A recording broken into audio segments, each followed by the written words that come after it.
Hello అండి, ఎలా ఉన్నారు అందరూ? నేను ఇందిరాని. ఈరోజు మనం డ్రై ఫ్రూట్స్ లడ్డు ఎలా ప్రిపేర్ చేసుకుందామో ఇప్పుడు చూద్దాం. నేను ఇందులో బాదం రోస్ట్ గ్రైండ్ చేసిన బాదాము, క్యాష్యూ అండ్ పిస్తా వేసాను. సిమ్లోనే మనం రోస్ట్ చేసుకోవాలండి, ఎందుకంటే మాడిపోయే ఛాన్స్ ఉంది కాబట్టి సిమ్లో వేపుకుంటే మనకి బాగా వేగుతుంది, మంచి స్మెల్ వస్తుంది.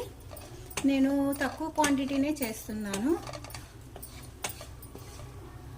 మర్చిపోయాను, ఇందులో నేను సన్ఫ్లవర్ సీడ్స్, పంకిన్ సీడ్స్ కూడా యాడ్ చేశానండి. ఇప్పుడు మనం ఇంకొంచెం గీ యాడ్ చేసుకొని మనం గ్రైండ్ చేసుకున్న డేట్స్ మిక్చర్ వేద్దాం.